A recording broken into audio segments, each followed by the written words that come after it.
So ఇవాళ మేము కాంగ్రెస్ని కూడా ఇక్కడ ఏం కోరుతున్నామంటే, ఇక్కడ రాష్ట్ర ప్రభుత్వము మీరు చేయాల్సిన పని చేయలేదు.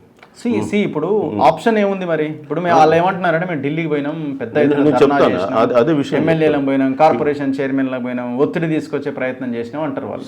ఇదంతా కూడా ఏంటంటే ప్రజలను ఒక విధంగా మభ్యపెట్టడం తప్ప ఇంకో విషయం కాదు. నేనేం మొదటి నుంచి మేము కోరుతున్నాం ఏంటంటే తమిళనాడు మోడల్లో బుండి. తమిళనాడు మోడల్ ఏంటి? తమిళనాడులో జయలలిత గారు అఖిల పక్షాలను తీసుకొని ఢిల్లీకి పోయిండు. అఖిల పక్షాన్ని ఢిల్లీకి తీసుకుని వెళ్ళే మొదలే ఇక్కడ 3-4 సార్లు అన్ని పక్షాలతో సమావేశమై వాళ్ళ సందేహాలు ఏముంటే ఆ సందేహాలన్నీ తీర్చి ఇక్కడ నుంచి తీసుకెళ్ళి ఢిల్లీకి వెళ్ళి ఢిల్లీలో ప్రధానమంత్రిని రాష్ట్రపతిని కలిసి ఆ రోజు ఒప్పించి 9th షెడ్యూల్లో పెట్టుకున్నారు. వాళ్ళ సంఖ్య ఎంత అంటే ఆ రోజు వాళ్ళ పార్లమెంట్ సభ్యులు తమిళనాడులో 39 మంది. ఇవాళ మీరు కాంగ్రెస్ గఠబంధన్ ఉంది, 37 పార్టీలు మీ ఇండియా అలయన్స్లో ఉన్నాయి. మీ సంఖ్య 235 అవుట్ ఆఫ్ 545 లోక్సభ స్థానాలలో. సో మీరు ఇంత పెద్ద సంఖ్యలో మీరు ఉండి ఏ రోజు పార్లమెంట్లో ఇష్యూ రేజ్ చేసింది లేదు, పార్లమెంట్లో బైకాట్ చేసింది లేదు. ఎంతసేపు రాహుల్ గాంధీ గారు కూడా ఏదో బీహార్ జరిగిన దాని గురించి ఓటర్ లిస్టు గురించి మాట్లాడుతున్నారు, కానీ బీసీల గురించి ఏ రోజు ఇప్పటి వరకు పార్లమెంట్లో దాని గురించి చర్చించారు? సో 235 మంది సభ్యులు ఉన్న మీతోటే చేత కాకపోతే వాళ్ళు 39 మంది సభ్యులను తమిళనాడు వాళ్ళు ఏ విధంగా చేయించుకొని పోయిండ్రు? ఓకే. సో మరి ఇవాళ కాంగ్రెస్ మొదటి నుంచి మనం చెప్తున్నాం ఏంటంటే ఇక్కడ అఖిలపక్షాన్ని పెట్టండి, అఖిలపక్షంలో వాళ్ళ డౌట్స్ మీరు క్లారిఫై చేయండి. ఇవాళ బీజేపీ ఉంది, అసెంబ్లీలో బిల్లు పెట్టినప్పుడు ఏమో సపోర్ట్ చేస్తుంది, బయటకు వచ్చేసి దాన్ని ఆపోజ్ చేస్తాం. మొన్న రామచంద్రరావు అంటుండే మేము అధికారంలోకి వస్తే మేము వేస్తాం 42% అంటుండే. అధికారంలో ఉన్నది వాళ్ళే కదా, ఇప్పుడు కేంద్రంలో ఉన్నది వాళ్ళే కదా, మరి రాష్ట్రంలో ఏమున్నది? అసలు కేంద్రంలో కదా మీరు ఉండి చేయాల్సింది. మీరు రాష్ట్రంలో ఉన్నా మళ్ళీ కేంద్రం కదా 9th షెడ్యూల్లో ఇంక్లూడ్ చేయాల్సింది, రాష్ట్రం కాదు కదా. రాష్ట్రం ఎట్ ద మోస్ట్ ప్రపోజల్ పంపగలదు. సో మేము కోరేది ఏంటంటే ఇక్కడ ఉండేటువంటి ప్రభుత్వం ఇప్పటికైనా, ఎందుకంటే లోకల్ బాడీ ఎలక్షన్స్ పక్కన పెట్టండి, ఇంకా విద్యా ఉద్యోగాలు కూడా ఉన్నాయి కాబట్టి మేము 2 బిల్లులు ఇప్పటికైనా సరే మీరు అఖిలపక్షాన్ని పెట్టండి. వాళ్ళు బీజేపీ వాళ్ళ డౌట్స్ ఏందో క్లారిఫై చేయండి. అన్ని పార్టీలను పిలవండి. అఖిలపక్షం అంటే ఇవాళ దాదాపు రిజిస్టర్డ్ పార్టీసు, నేషనల్ పార్టీస్ ఒక 10 అంటే లోకల్ అంటే రీజనల్ పార్టీస్ కలిపితే 10-12 పార్టీస్ ఉంటాయి. అసెంబ్లీలో ఉన్న పార్టీలే కాదు కదా. ఇవాళ సిపిఎం ఉంది, ఇక్కడ మనం లేకపోవచ్చు అసెంబ్లీలో, బట్ నేషనల్ లెవెల్లో వాళ్ళు ఉన్నారు కదా. సో వాళ్ళ డౌట్స్ అన్ని కూడా మనం క్లారిఫై చేసుకొని ఢిల్లీకి వెళ్ళి ఢిల్లీలో రాష్ట్రపతి అదేవిధంగా మన ప్రధానమంత్రి ఫస్ట్ ప్రధానమంత్రి అపాయింట్మెంట్ తీసుకోండి, వెళ్ళండి, మాట్లాడండి. ఆ తర్వాత రాష్ట్రపతిని కలవండి. వాళ్ళు చేయనప్పుడు కదా మీరు ధర్నా మొదలు పెట్టాలి. మీరు వాళ్ళతోటి సంప్రదింపులే జరపలే, ధర్నా మొదలు పెడితే ఎట్లా?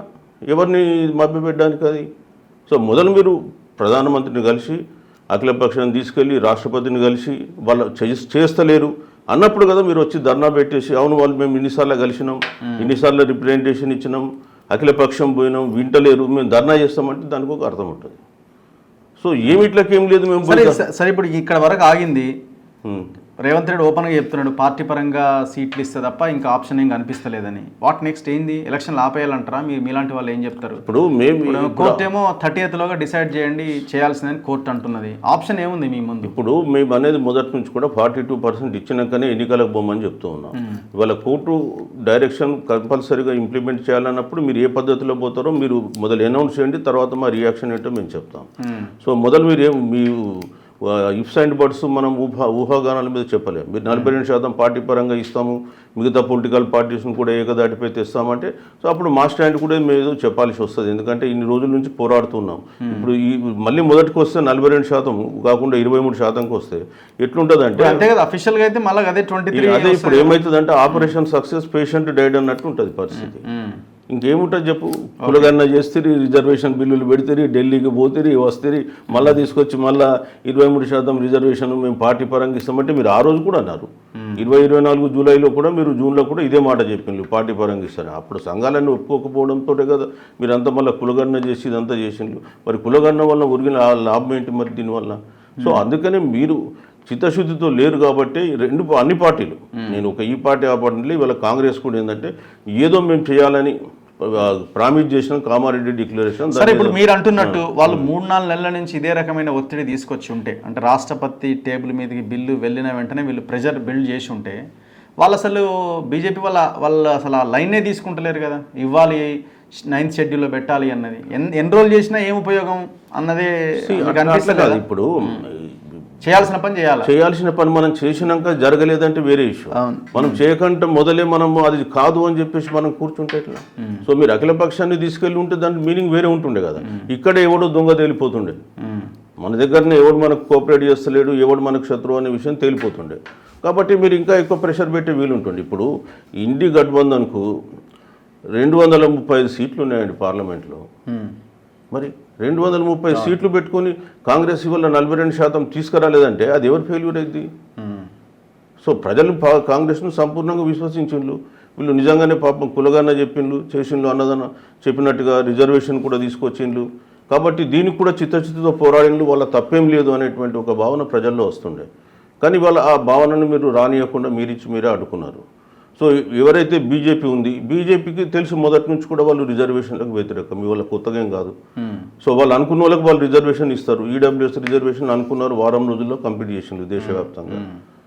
అదేవిధంగా 1990లో మండల్ కమిషన్ అది ఇంప్లిమెంటేషన్ చేస్తామని వీపీ సింగ్ గారు ఏదైతే సర్కులర్ ఇవ్వగానే గొడవ కూర్చుంది. పార్లమెంట్లో మాట్లాడలేదు, లోక్సభలో రాజ్యసభలో మంచిదని చప్పట్లు కొట్టిండ్రు. ఆ తర్వాత ఇమీడియట్గా ఎవరో ఒక విద్యార్థి ఆత్మహత్య చేసుకుంటున్నాడు అనేటువంటి ఒక సాకు మీద ఆ రిజర్వేషన్స్ను వ్యతిరేకిస్తూ మాట్లాడుతూ తర్వాత మొత్తం ప్రభుత్వానికి మద్దతు విరమించి గవర్నమెంట్ను బడగొట్టి కమండల యాత్ర చేసి నానా గందరగోళం చేసిన వాళ్ళు.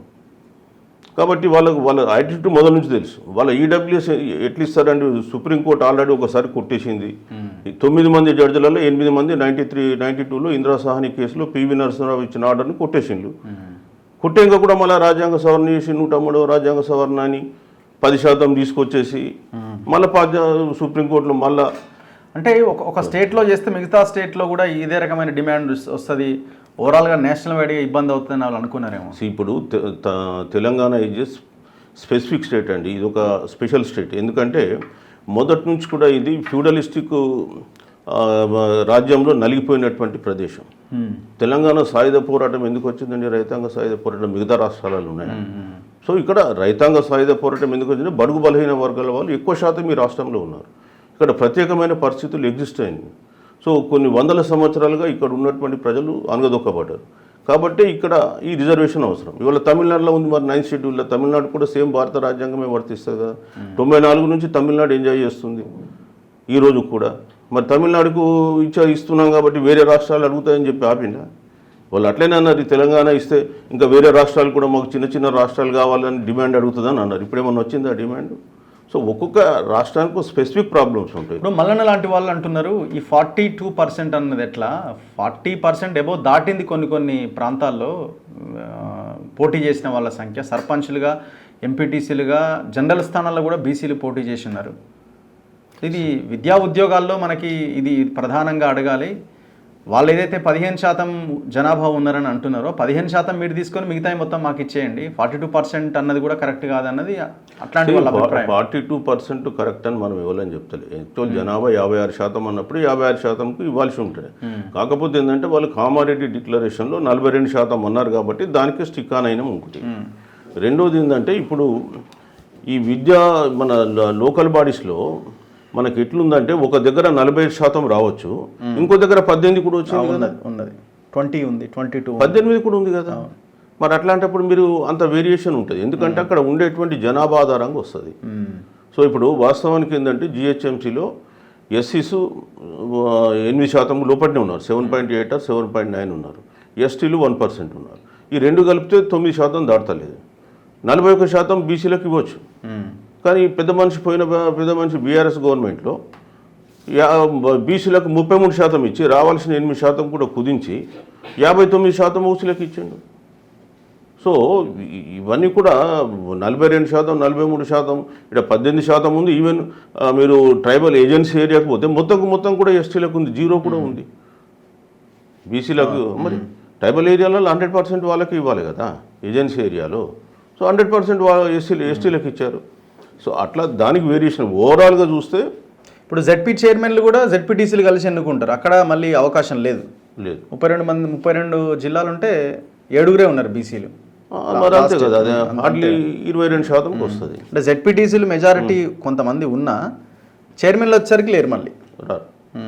సో అందుకని మనం ఏమంటున్నాం, ఎందుకంటే ఆర్టికల్ 243 D6 కానీ T6 ఏం చెప్తుందంటే ఆర్టికల్ 243D ఓవరాల్గా ఏమంటుందంటే వీళ్ళ జనాభా దామాషా ప్రకారం ఎస్సీ ఎస్టీలకు ఇవ్వమన్నది.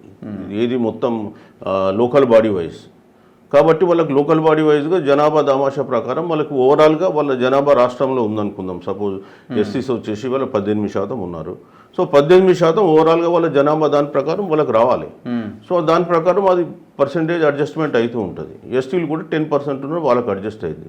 బీసీలకు వచ్చేసి ఏమన్నారు 50% మైనస్ వాట్ ఎవర్ ఇట్ అంటే మనకు ఇప్పుడు 18, 10 తీసేస్తే 28 పోతే 38 పోతే 22% వస్తుంది. 28 పోతే ఆ 22% మనకు ఇవ్వడం జరుగుతుంది. సరే, ఇప్పుడు వాళ్ళు ప్రకటిస్తారండి, మేము పార్టీ పరంగా ఇస్తాం, ఇంకా ఆప్షన్ లేదు మా ముందని.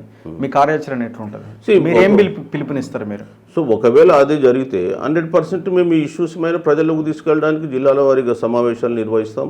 తర్వాత అందరికీ మేము చెప్పబోయేది కూడా ఏంటంటే మీరు ఈ 3 పార్టీలు చేసిన మోసం ఏంటో మీరు గమనించండి.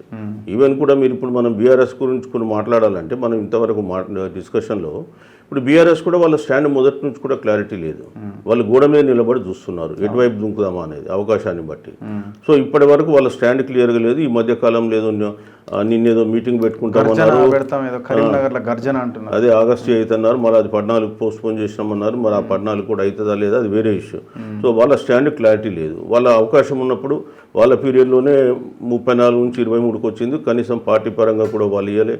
వాళ్ళు కులగణంలో కూడా వాళ్ళ పెద్దలు పాల్గొనలే. వాళ్ళకి బీసీల పైన ఏమాత్రం చిత్తశుద్ధి ఉందో తెలుస్తూ ఉంది.